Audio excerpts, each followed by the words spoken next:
Around 9:15 p.m. on the evening of September 8, 2022, a police department in a rural county in Oregon began receiving frantic emergency calls. Drivers on the heavily trafficked Highway 26 were all saying the same things. They had seen a reckless driver with bright headlights weaving in and out of traffic, nearly crashing into people. Several callers even said they saw this car go down an embankment off the side of the highway, seemingly crashing. The police dispatched officers to investigate. When they arrived and began patrolling the area where the calls indicated, they saw nothing. No reckless driver, no wreck on the side of the road, no signs of an accident. Had only one person called in, the officers might have dismissed it as a mistake or prank. But so many people had called about this one particular reckless driver that the officers decided to keep looking. The two officers decided to park their vehicle and walk along the edge of the highway, staring into the dense forest that lined either side. Oregon's forests are known for their thickness, and the trees here were no exception. You couldn't see very far into them. The officers speculated that the driver could have veered off the highway, crashed into the forest, and disappeared from view. After walking for a while, one of the officers spotted something deep in the woods that looked metallic or plastic, definitely something that didn't belong. The officers made their way into the tree line, pushing through the dense foliage. As they got closer, they realized it was a car wreck. They ran toward the wreck, calling for backup on the radio.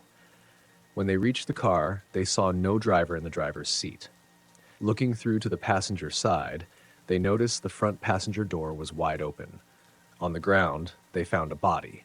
The officers couldn't believe what they were seeing. It didn't make any sense.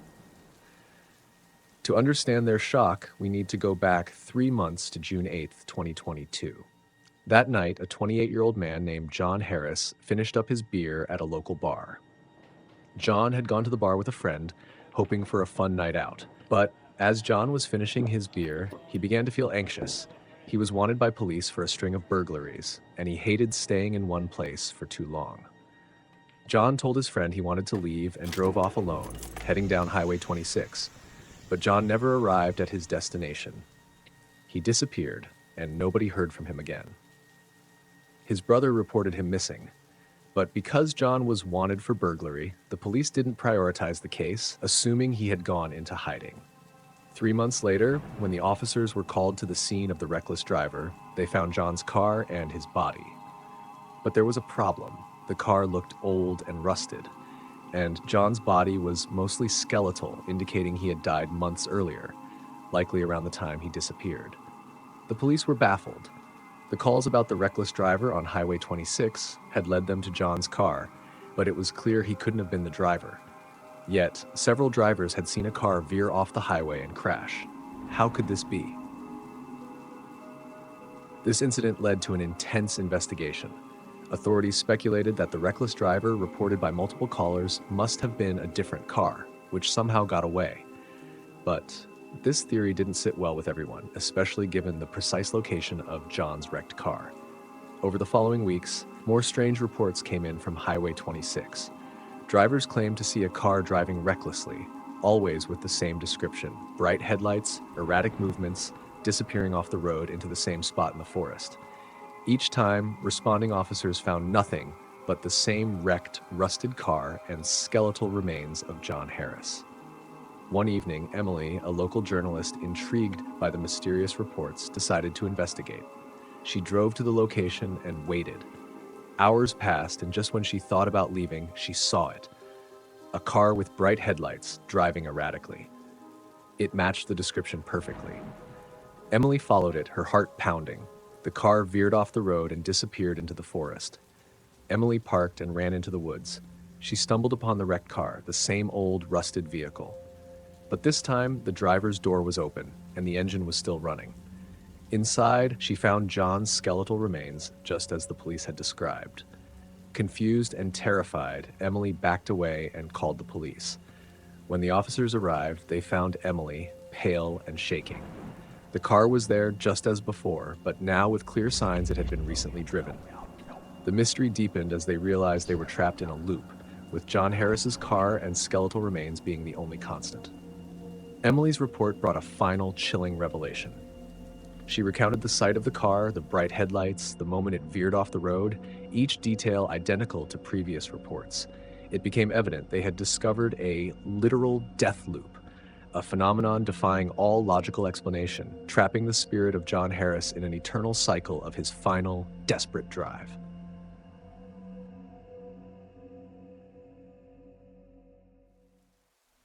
In the heart of the dense Pacific Northwest forest, nestled between two rugged mountain ranges, lies the quiet town of Glenwood. Life in Glenwood is typically serene, with its residents leading simple, uneventful lives. But this peace was shattered when a series of bizarre, chilling incidents began to unfold. It all started on a cool October evening. A local hiking group, well acquainted with the trails, embarked on their usual weekend trek. The trail they chose wound through the thick forest, eventually leading up to a scenic overlook. The hike was routine until they stumbled upon something that would haunt them forever: an old, abandoned lodge. It stood tall and menacing, shrouded in an eerie silence. Curiosity got the better of the group, and they decided to investigate. The lodge, though weathered and crumbling, had an air of familiarity, as if it had been there forever, blending seamlessly with the forest around it. They cautiously entered through the creaky front door, their flashlights cutting through the oppressive darkness. The interior was sparse, with cobwebs hanging from the ceiling and dust covering every surface.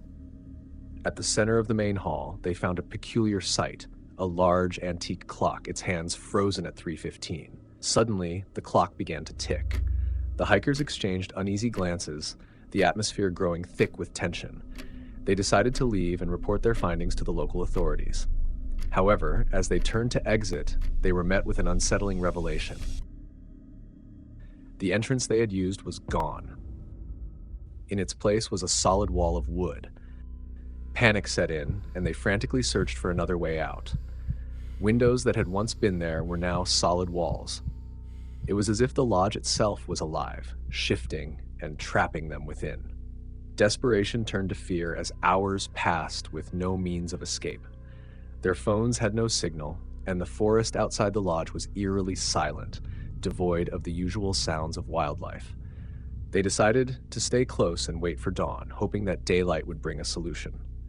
When the first rays of sunlight pierced through the cracks in the lodge walls, they found the entrance had returned. Relieved, they rushed outside, eager to put the experience behind them. However, their relief was short-lived. The trail that had led them to the lodge now seemed unfamiliar. Trees were twisted into grotesque shapes, and the air had a strange metallic taste. Despite their best efforts to retrace their steps, they found themselves back at the lodge, as if caught in an endless loop. Every attempt to leave only brought them back to the same spot, the clock inside the lodge resetting to 3:15 each time they re-entered. The hikers grew increasingly desperate, trying to find any clue that might help them escape the cycle. They scoured every inch of the lodge, hoping to uncover a hidden exit or a way to stop the clock from resetting. But their efforts were in vain. The lodge seemed to taunt them, its walls closing in, the ticking clock a constant reminder of their predicament. One night, as the clock ticked towards 3:15, one of the hikers, Sarah, noticed a faint glow emanating from the center of the main hall. Desperate, she reached out towards the light, hoping it might be the key to their escape. As her fingers brushed against the glow, the lodge began to shudder, the walls creaking and groaning as if in protest. The next thing Sarah knew, she was outside the lodge, disoriented but free. She looked around, finding herself back on the familiar trail. Her fellow hikers were there too. They seemed eager to explore the lodge, as if they had no idea what had just happened. But Sarah, her heart pounding with a mix of fear and relief, insisted they leave immediately.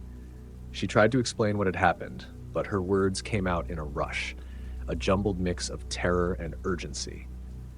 The others, sensing the intensity of her fear, reluctantly agreed to follow her back to town.